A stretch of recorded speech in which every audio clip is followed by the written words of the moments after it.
severe droughts have dried up great swaths of land. But in the heart of central Mexico, researchers are using a revolutionary new science, nanotechnology, to try to make the arsenic-laced groundwater safe enough to drink. Elsewhere around the globe, mass industrialization has left a trail of hazardous sites and contaminated soils. But in Canada, engineers are using nanoscience to clean up the deadly toxins. Within minutes, there'll be a significant drop in the contaminant levels in this area. The development of the science is rooted in our ever-increasing ability to manipulate the tiniest of particles, to explore the once unknown and unseen world of nano. I will be breathing in nanoparticles as I stand here. When I go back in the car, our roads are full of nanoparticles from exhaust. What is new is the deliberate engineering of these very, very small particles to have enhanced or even novel properties, and the uncertainties that that introduces in terms of the potential risks to the environment and health. In this episode of the Nano Revolution, we explore pioneering environmental research, and we jump into the future to dramatize how the technology might impact our lives.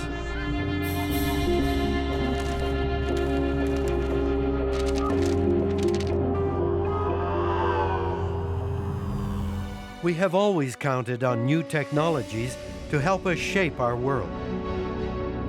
Now, researchers are crossing another technological frontier. In the nano dimension, they're learning to manipulate the most intimate mechanics of life. And they promise us more control of our bodies and of our environment. This three-part series explores a mysterious and unknown universe and the revolution it promises.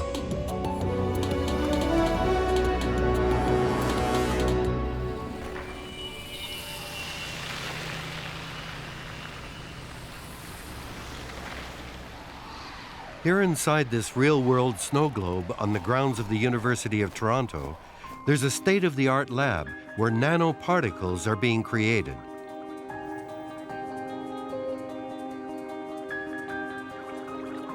By mixing lead and sulfur at a prescribed ratio and temperature, hundreds of millions of nanoparticles are instantaneously and somewhat magically synthesized.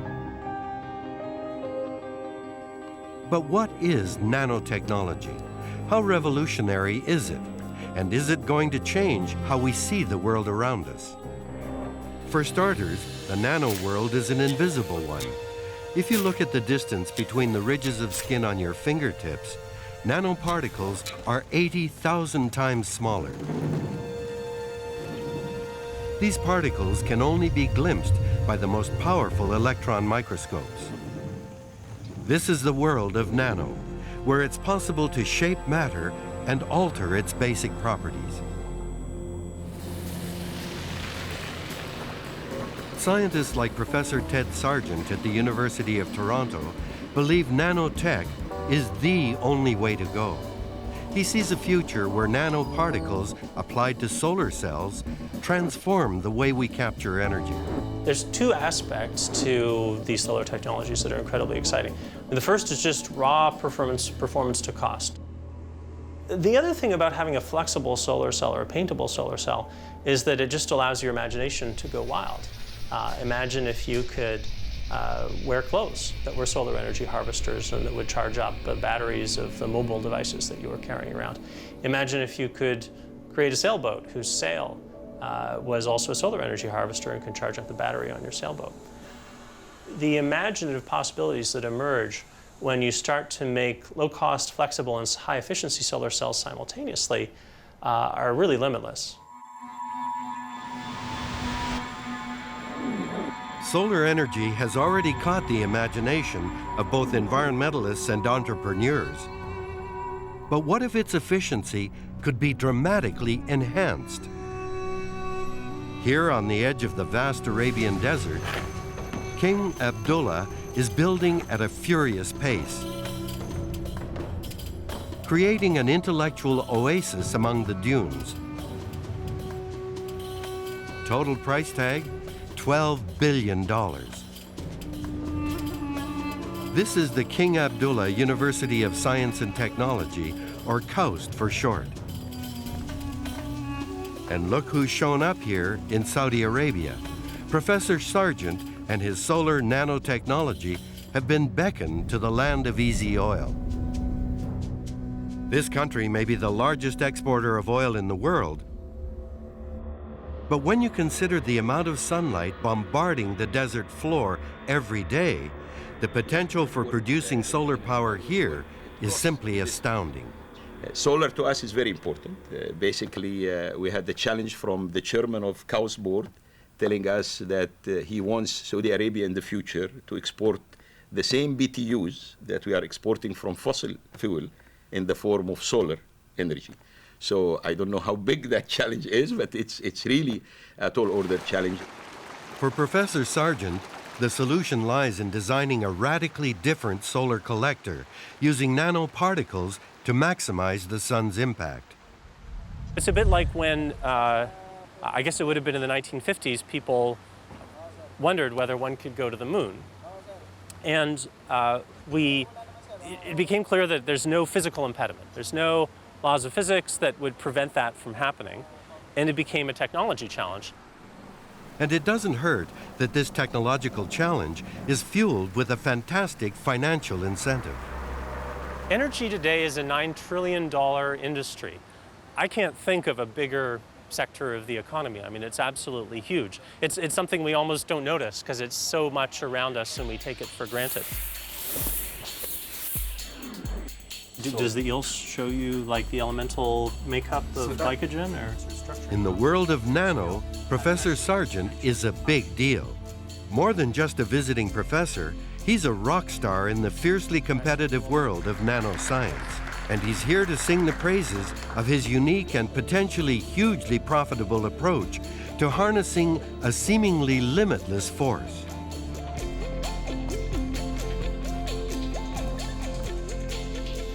The sun's power reaching the Earth is really incredible. There's 10,000 times more solar power reaching the Earth every day than we use across all our energy habits. Another way to put the same idea is that as much sun hits the Earth in an hour as we consume in a year. The key that Professor Sargent's solar nanotechnology holds is its potential to unlock energy across the sun's entire light spectrum. One of the phenomena at the heart of nanotechnology is that we can shape matter. As a consequence, in my lab, when we make 3 different batches of nanoparticles, we can program them, each to be responsive to different slices of the sun's spectrum. The initial solar cell prototypes that Ted is working on look like this: a glass square coated with thin layers of nanoparticles. Embed the cells with tiny electrodes, bombard them with laser beams, and you can measure both the wavelength and current, and also, more importantly, gauge the cell's capacity to absorb the energy from a crucial and as yet largely untapped source, the sun's invisible infrared rays. And so it turns out that fully half of the sun's energy lies in the infrared frequencies and the other half in the visible. So my research acknowledges that we need to capture all of that energy if we're going to make an efficient solar cell. Sargent is coy about his progress, but his experiments suggest that nano could revolutionize the design and manufacture of solar cells, and that the next generation of solar power will look very different from the installations of today. So the major differences in making quantum dot-based solar cells relative to existing approaches, the first is that we actually do work with individual nanometer-sized crystals, and they're individually packaged. So each one is in a position such that we can just coat it, spray it, if you like, paint it onto a backing. Professor Sargent's city of the future is one in which every building becomes its own power-generating station. And then also, by virtue of their lower cost, you won't hesitate to deploy them across the entire surface of the building. In fact, if they're cheap enough, if there's a little bit of power to be had from the sides of the building, you might even put them there too. So what might this future look like? We've dramatized a potential world where nanotechnology has transformed how solar energy is harvested.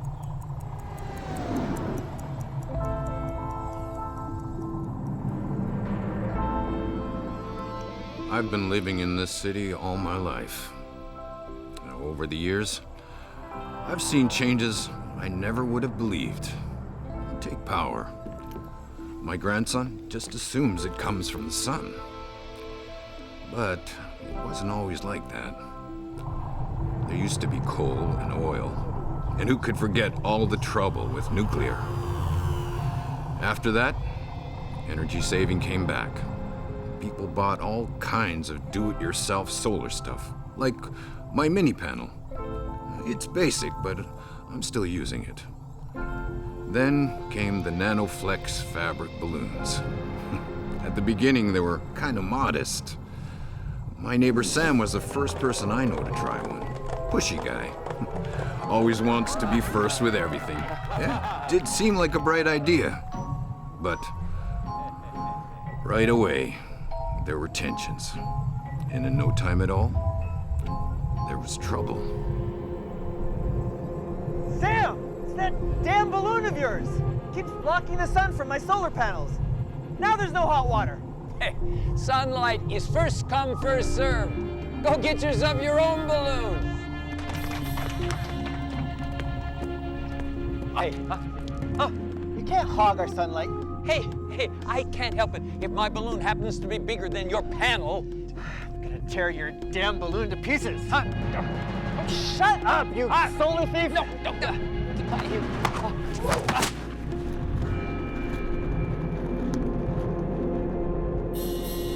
Sam's NanoFlex balloons were just the beginning. People started to think big. And do I mean big? Why stop at balloons and solar panels when you can have your very own nano-solar reflector airship? Solar guzzlers, that's what they are. Swallowing up the sky.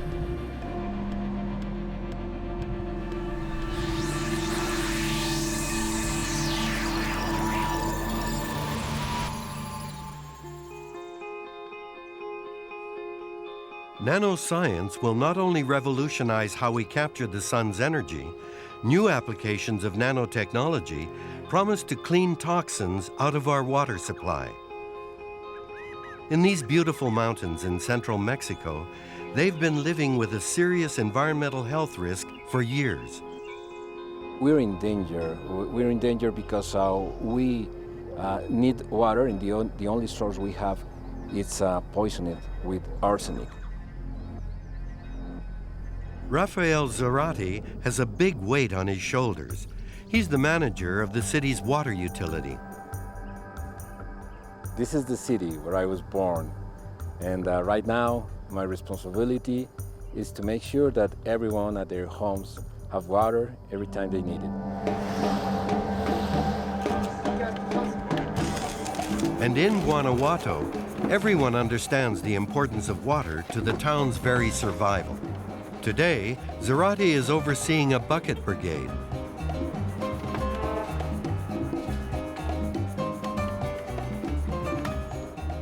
To conserve water, he's asking citizens to use a bucket to catch the water that would otherwise go down the drain while their morning shower heats up.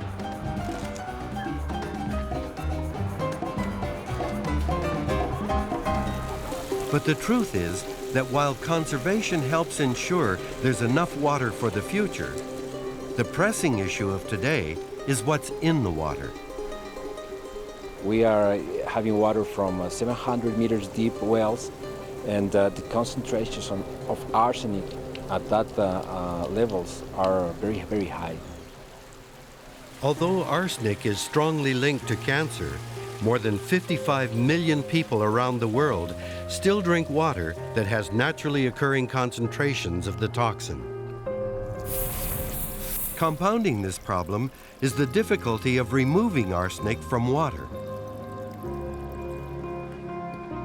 The water coming out from this water treatment plant, it's pretty clean, but we still have a problem with the arsenic. And we cannot face it with the available technology because it's too expensive for us.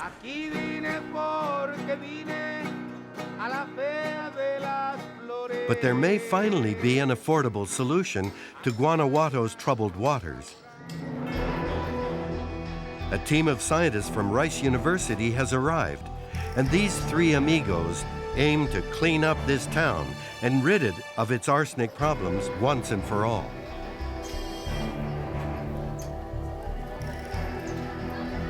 Professor Vicki Colvin and her grad students, Jesse Farrell and John Fortner, are here to conduct a series of experiments in which the arsenic will be zapped from the groundwater. Her secret weapon? Nanoparticles. We can see those materials using our very latest instruments, so we can actually know a lot about how small they are because we can go down to those length scales. But more than that, they're strange. Materials on the nanoscale, they interact with things around them very differently, and they don't behave at all like things that are just a little bit bigger. So that strangeness is really the value of nanomaterials. And when you find an application like we have here in Mexico, where that very strange chemistry can be coupled with a really important social need, that's when you have this opportunity to actually change people's lives. Nano's power is a function of its vast surface area. As particles decrease in size, their surface area increases relative to their mass. A greater number of atoms are now available on the surface. These tiny nanoparticles initiate stronger and faster reactions with other atoms.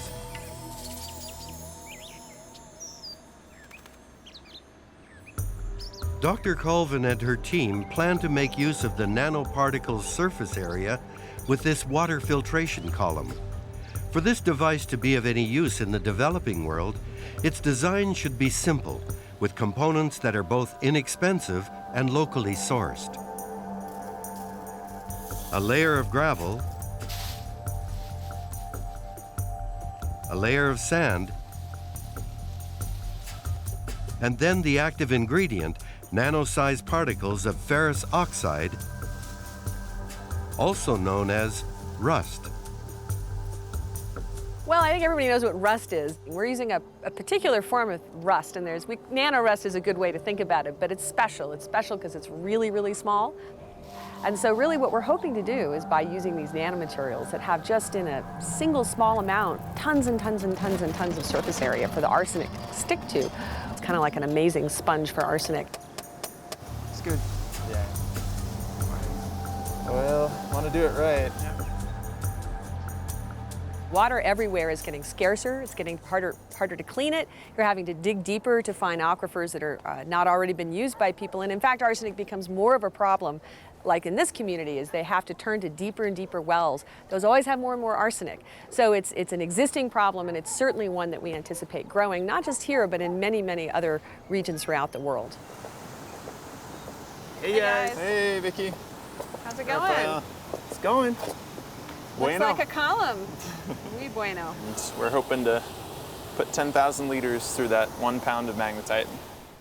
Although this test column is relatively small, the Rice University researchers believe that if they can just get this one to work, they could scale up the process to eventually treat the city's entire water supply. Give me a good twist. Yeah, all right. You guys ready to clean some water? Yeah. All right, it's time to take you to the field.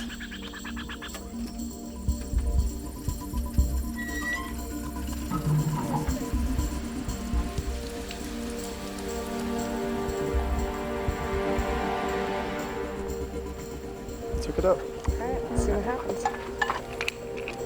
That's pretty good.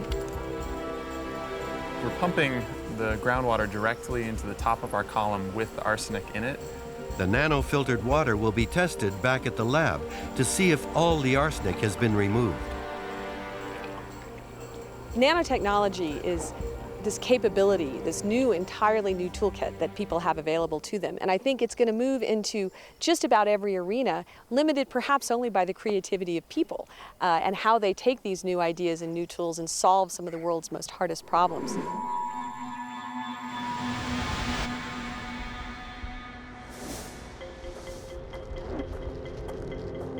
Another environmental challenge we now face is cleaning up the chemical hangover that industry has left behind.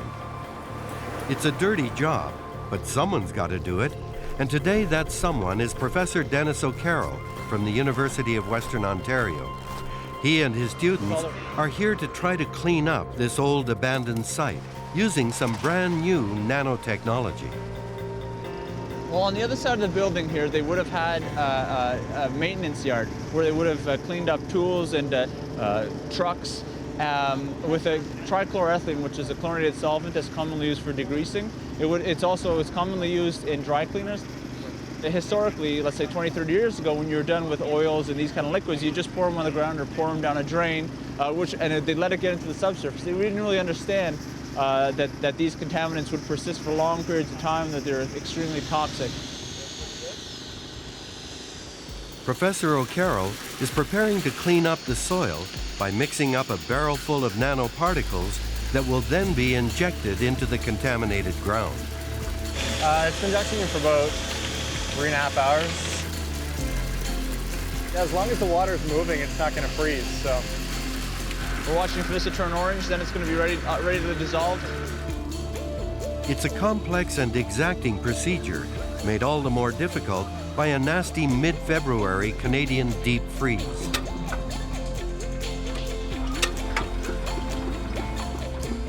What do you want to add? Turn up the red one. Yeah, it's frozen. It's frozen. These conditions do present significant challenges with the freezing lines, the generator, the air compressors are harder to start. Having said that, though, the contamination is moving over this way here. So the longer you wait, if you wait 6 months, it's going to be that much further down, contaminate more area. So we want to get at it as soon as possible. And the frigid weather isn't their only concern. Synthesizing these nanoparticles creates a dangerously explosive byproduct, hydrogen. So until we get it into the vessel, which is in an exclusion zone, we have to be very careful. That's why we have to kind of stay back. So this is the exciting time. We're going to inject the borohydride into the synthesis vessel. It's going to turn black. And if it doesn't turn black, you're going to have some worried people here. But on cue, and without any fiery explosions, nanoparticles by the billions are created. It's not yellowish anymore or orange, it's turning black to nanoparticles now. 420 mils in how many seconds? 8 seconds. That's crazy, eh? The nanoparticles are now ready to be pumped into the ground. So we're injecting the nanometals right in here, and what I'm doing is I'm keeping a close eye on the water level because we want to make sure it doesn't come up and spill over the wellhead here. It's going to go in there, and it's going to go towards this well here. Just stay there in case it comes up. It'll be like a gusher. Once in the ground, the nanoparticles transfer electrons to the contaminant. A chlorine atom is stripped away from the trichloroethylene, effectively disarming it. So we're hoping that we're going to have a smear zone around this entire zone to attack the contamination in this area. The nanometals that we're injecting today, we inject them in for two purposes. One, to attack the initial contamination in this zone, but then there's going to be some residual nanometals in this area. So as the water continues to flow through here that's contaminated, it'll flow through this residual nanoparticles and they'll be degraded. So further on downstream, the water will be cleaned and you can probably drink it. There are an estimated 400,000 contaminated brownfield sites scattered across North America. We are literally surrounded by them. If you drive around, let's say, and you're at a four-way stop and you see a couple of intersections that are empty with a couple of wells sticking out, that's likely an old gas station that's contaminated where no one wants to go back in there and buy up and redevelop the land because it is contaminated at significant cost. Not only are these nanoparticles good at busting up toxins, O'Carroll and his team are certain there's little risk of future contamination problems. Well, these nanoparticles they're very reactive. So once we inject them into the ground, they don't last very long. They'll react with the contaminants in the ground. They'll react with the water, with air, and then they'll essentially become rust. And they'll aggregate together, stick together, and then they'll settle out a solution and dissolve away. So there'll be no problem. But what about some of the other nanoparticles used today? After all, our past is littered with technological breakthroughs gone bad. The Nobel Prize was awarded for the development of DDT with the possibility of eradicating malaria. The use of asbestos as a fire retardant had tremendous benefits, but of course with significant impacts on human health. What we're trying to do with nanotechnology is avoid those sort of disappointments, to avoid those sort of environmental impacts. Here in the woods outside Duke University, Professor Mark Wisner is investigating the potential impacts of particular nanoparticles already in many consumer goods. These wooden crates are called mesocosms. Each crate contains water, soil, bacteria, plants, insects, even fish, and they're used to identify threats to a natural ecosystem.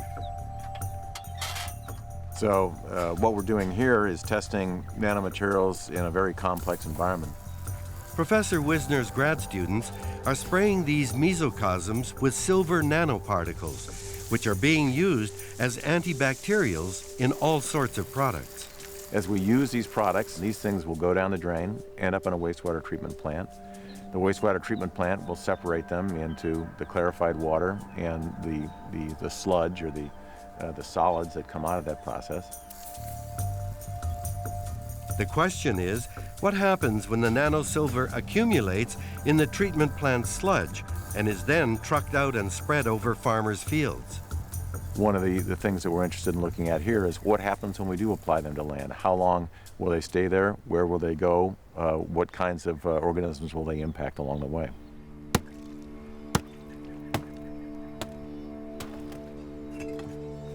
Once a month, Professor Wisner's grad students return to sample water from these mesocosms to measure the nanoparticles that are still present.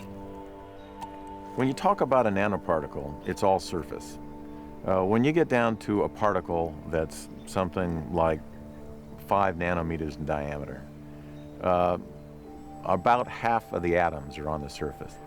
Nature will modify these surfaces just as much as people will modify the surface. So we can engineer the surface to death, but when we put it out in nature, nature will begin to modify that surface. And we believe that those modifications change the very properties of the nanomaterials.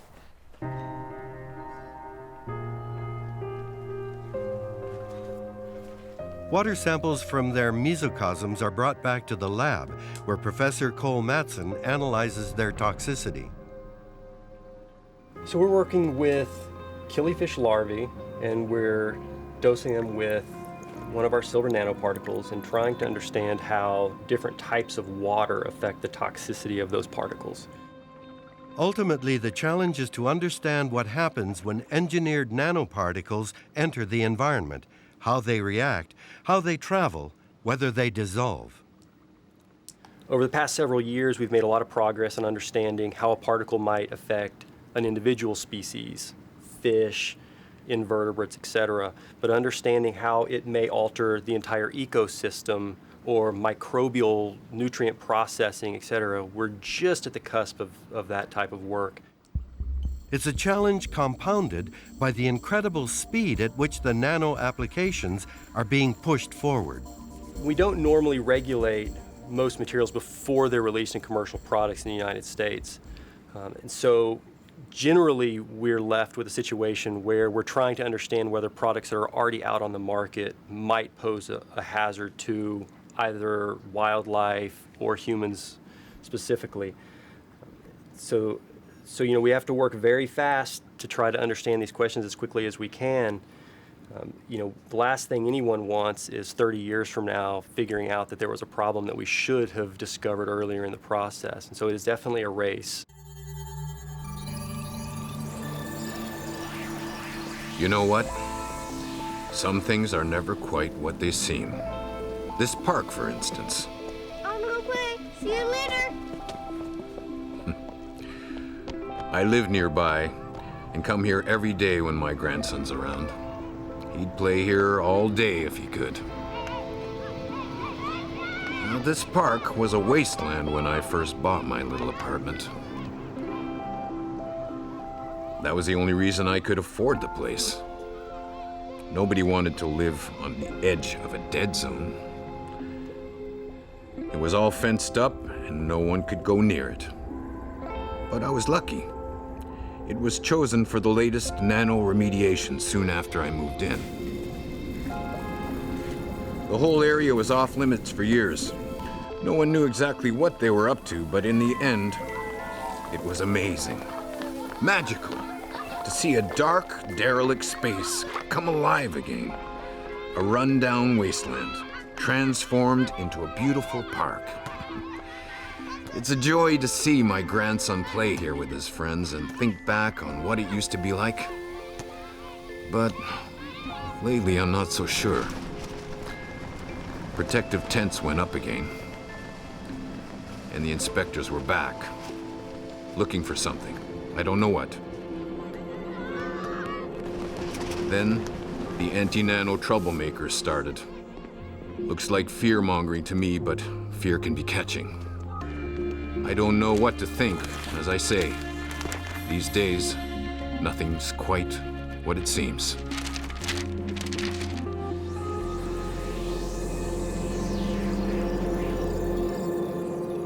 That kind of uncertainty is just what the scientists at Duke University are trying to avoid.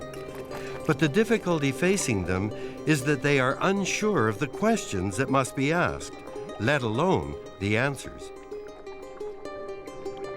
The sources of uncertainty in this area are numerous. We don't know what nanomaterials will be made.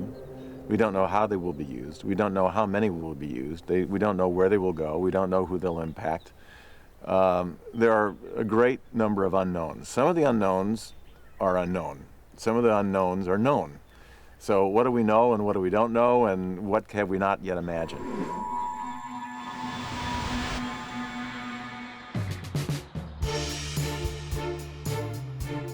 As well as cleaning up our water and soil, nanoparticles may also be able to clean up our air. It's spring in the beautiful and historic city of Edinburgh, Scotland. The sun is out and the trees are in bloom.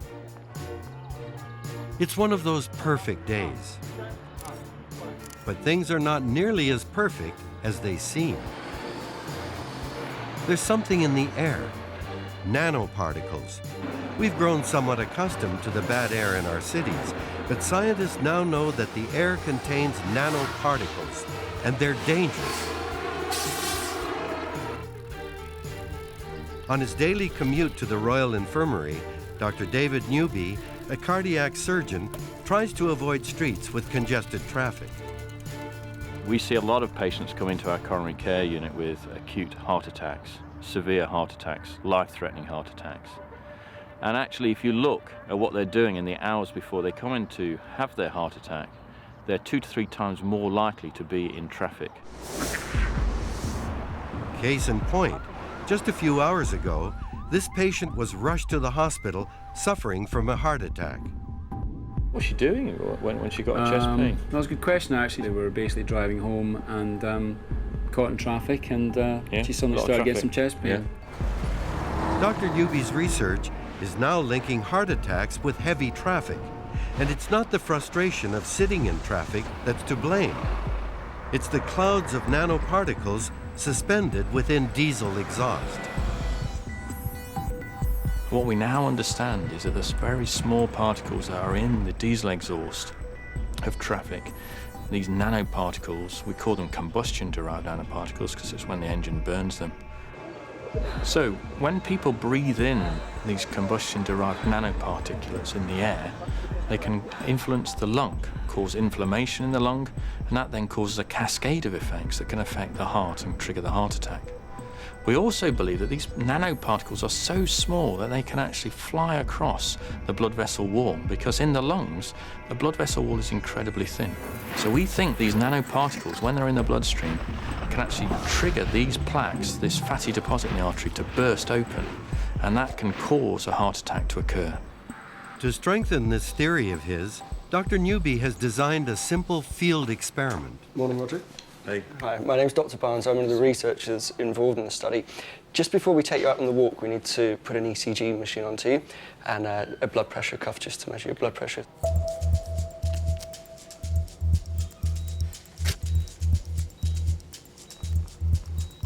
Are you feeling okay? Yeah, a bit Frankenstein-like with all these. Sure, okay. You're not the first to say that. With the heart monitor and blood pressure cuffs in place, the nano detectives hit the streets to track the invisible plumes of nanoparticles and monitor how the test subject reacts as they enter his body. And so I think when this bus goes past, it would be interesting to see what count we get up to. We're about 30,000 at the moment. Yeah, and you can see it's jumped up quite a bit there. Yeah. So it jumped up to about 48,000. Are you feeling okay, monitors? Yeah, no, it's fine. Now, if you're sitting in traffic and you think you're safe from the exhaust-borne nanoparticles because your windows are sealed up tight, guess again. Actually, inside a car, the pollution levels are much, much higher than outside the car. They're about 4 or 5 times higher inside a car. So there are 4 or 5 times as nanoparticulates circulating. So if the air in our congested cities is so bad for us, what can we do to get rid of these dangerous nanoparticles? The answer may be found here, a few hundred kilometers away, in Oxford, England. That's the famous Radcliffe Observatory over there. Keble College we're going past now. Somerville College, where Margaret Thatcher was. One of our favourite pubs. It's a nice tour, isn't it? It's a great tour. Peter Dobson, a professor here at Oxford University, is not only a terrific tour guide, he's also one of the top nanoscientists in the world, and he plans to fight those deadly exhaust-borne nanoparticles with, well, some nanoparticles of his own. It's shaping up to be a nano battle. And thanks to today's imaging technology, Professor Dobson has a ringside seat. The thinking about nanotechnology for me, and I guess many of my colleagues, is a 24-hour-a-day exercise. We can never get it out of our minds. We're thinking all the time about potential applications of the material we're working with, or if we're seeing problems, we're asking, how can nanotechnology solve those problems? What new property can we endow in a particle which will solve the problem we're seeing? Professor Dobson believes the road to cleaning nanoparticles out of the air in the world's major cities begins right here at the bus depot in the outskirts of Oxford. The fuel on this bus has got cerium oxide particles suspended in the diesel fuel. And the idea started because of a chance meeting in a pub between someone who had this vision of using cerium oxide to improve diesel engines and a former student of mine. And between them, they found a way to make cerium oxide nanoparticles that could be added to diesel fuel and eliminate the harmful nanoparticles in the exhaust. Clean emission, no soot coming out of the tailpipe, and we see this as a radical way of improving all internal combustion engines and possibly other combustion as well. This drum, containing hundreds of trillions of cerium oxide nanoparticles, is connected directly to the diesel refueling tanks.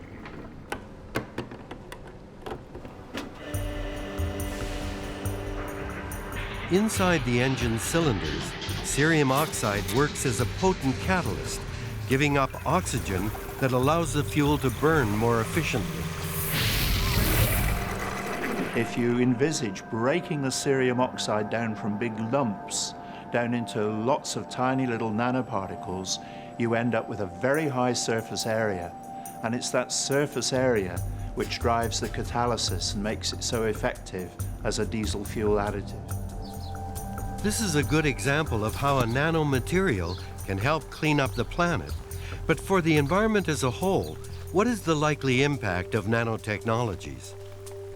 We're learning more about the environment that exists, but we're also beginning to understand how we can adapt nanotechnology to clean up some of the pretty dreadful contaminants we've introduced there already. I'm one of the optimists. I think that nanotechnology is going to play a much bigger role in improving the environment than damaging it.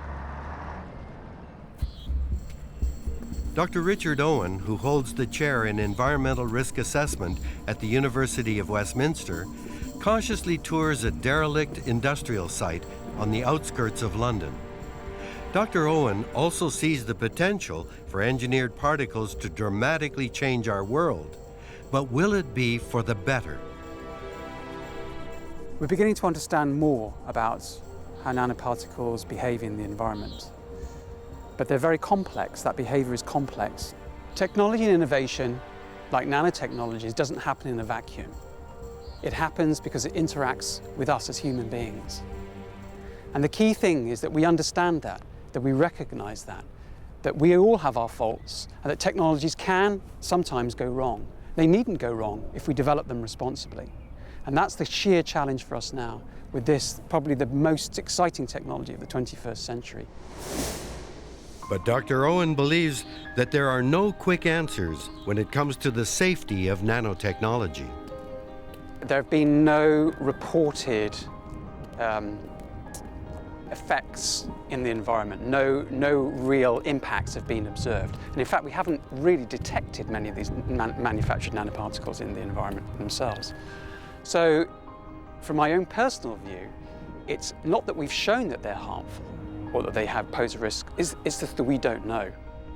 Some of the most recent calculations have been that just the safety testing for those nanoparticles that are manufactured in the US alone, those ones that are on the market now, could be between 30 and 50 years and up to $1 billion to complete. It's hard to generalize about how long it's going to take for us to figure out whether nanomaterials pose a risk to the environment and health. But it's going to take decades, guaranteed. It'll be decades before we fully understand, just for the ones that are out there now, and be able to make decisions on that basis. Like all technology revolutions, nanoscience now has its own momentum.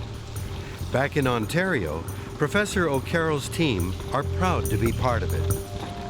Hey Magda, what's the ORP? 50.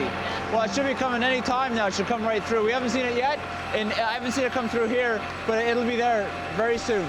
It's going to turn black, I'd say, in the next 40 minutes. So that indicates that we've got good smearing of this zone for the remediation of the site. As far as Professor O'Carroll is concerned, nanoparticles are the future for cleaning up contaminated sites like this. We're anticipating a widespread acceptance of this technology because we're able to inject the nanoparticles where the contaminants are. A lot of other remediation technologies, you'd have to dig up an entire site, which is very costly. Then you have to do something with the contaminated soil. So here, this is an in-situ technique right in the ground. We can inject them where they can degrade. We don't have to disrupt the whole site.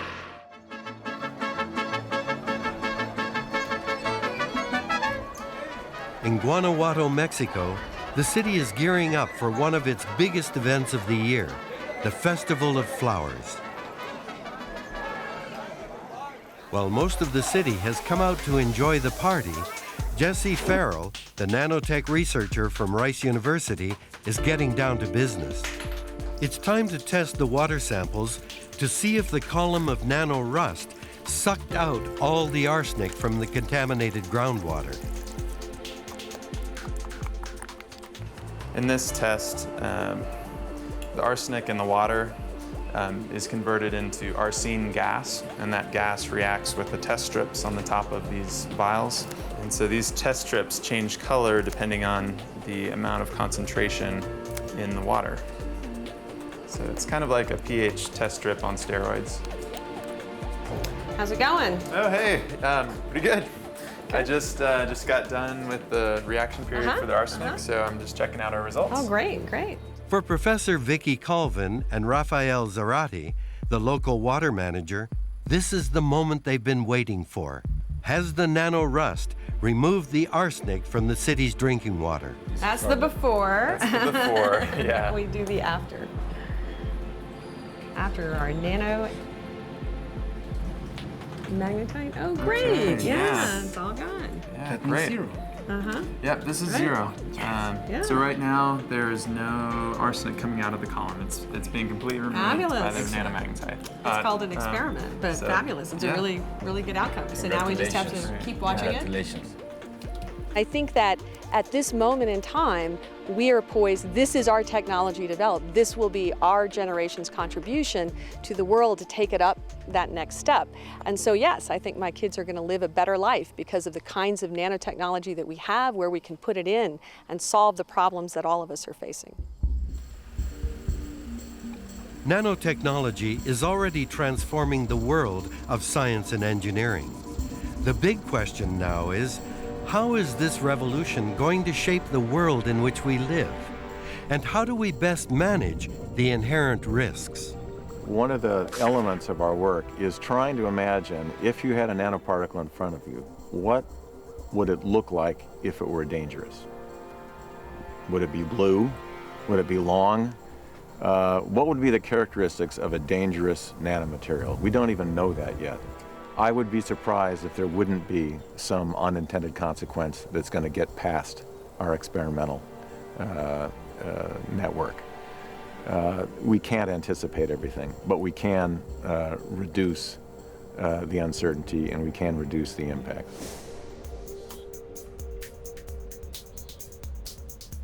Well, the people that lived and worked in this building behind me have long gone, but they lived in a very different society 80 years ago, only 80 years ago than the one that we live in now. And that society has been shaped by successive waves of technology and innovation: nuclear technology, molecular biology, information technology, and now nanotechnology. And my grandchildren will live in a very different world again, shaped again by innovation and technology. And as human beings, that's what makes us, our creativity and our appetite to move on and be innovative. But we also know that we have to be responsible. With an exciting technology like nanotechnology, we don't want to be left with a legacy for our grandchildren to have to pick up. So a lot of the questions that we have about new technologies are not just technical risk questions, they're philosophical questions. What kind of technology do we want? Is it safe? Should people have a say in shaping technology? Do we live better lives? Does it have unintended consequences? Does it create inequalities? We accept these technologies, we buy these goods, we move on. What we should probably do is be a little bit more reflexive, think a little bit more about those technologies and about the world in which they are deployed and how we live with those technologies in that world.